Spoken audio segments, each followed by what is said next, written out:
अभी 2-3 दिन पहले केंद्र सरकार ने सीए का कानून पास किया था। कल मैंने एक प्रेस कॉन्फ्रेंस करके ये समझाया कि सीए कैसे देश के लिए बेहद खतरनाक कानून है और इसे वापस लिया जाना चाहिए। आज सुबह माननीय गृह मंत्री श्री अमित शाह जी ने, जो कल मैंने प्रेस कॉन्फ्रेंस की थी उसके ऊपर उन्होंने बयान जारी किया है, उसी का जवाब देने के लिए मैं आज आपसे मुखातिब हो रहा हूं।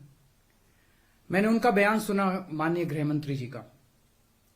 अपने पूरे बयान में जो प्रश्न मैंने कल उठाए थे उसका किसी भी एक भी प्रश्न का उन्होंने जवाब नहीं दिया।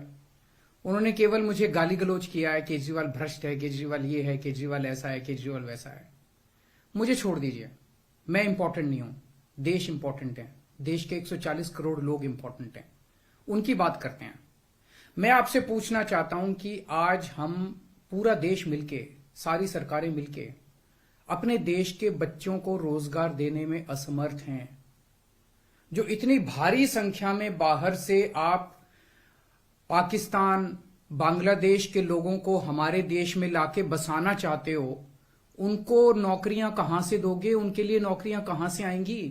पहले अपने बच्चों के लिए तो नौकरी का इंतजाम कर लो। ये मेरा कल मूल प्रश्न था। उनके लिए घर कहां से आएंगे जो आप इतनी बड़ी संख्या में पाकिस्तान से, बांग्लादेश से लोगों को लाके अपने देश में बसाना चाहते हो, माइग्रेशन करवाना चाहते हो? वो उनके लिए घर, उनके लिए नौकरियां, उनके लिए संसाधन कहां से आएंगे? अपने देश में इतनी गरीबी है, अपने देश में ऑलरेडी लोगों के पास नौकरियां नहीं है, घर नहीं है, उनको कहां से लाके बसाओगे? आजादी के बाद काफी बड़े स्तर के ऊपर माइग्रेशन हुआ था। बहुत सारे लोग भारत से पाकिस्तान और बांग्लादेश गए थे और बहुत सारे लोग वहां से इधर आए थे। अब जो ये माइग्रेशन इस सीए की वजह से होने वाला है, ये उससे कहीं ज्यादा बड़ा माइग्रेशन होने वाला है। पाकिस्तान, बांग्लादेश, अफगानिस्तान, इनका कहना है कि सीए के तहत इनके अल्पसंख्यक जो हैं वो अगर भारत में आके रहना चाहेंगे तो उन्हें उस बात की मंजूरी दी जाएगी, उन्हें हमारे भारत की नागरिकता दे दी जाएगी। इन तीनों देशों में मिलाके लगभग 2.5 से 3 करोड़ अल्पसंख्यक रहते हैं।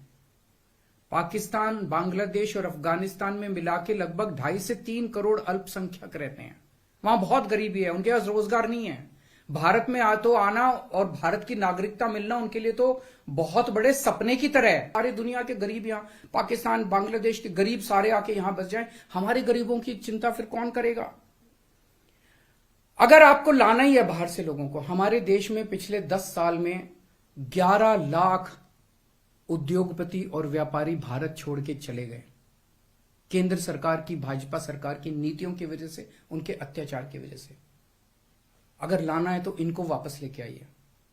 ये हमारे ही देश के लोग हैं, ये भी भारत के लोग हैं।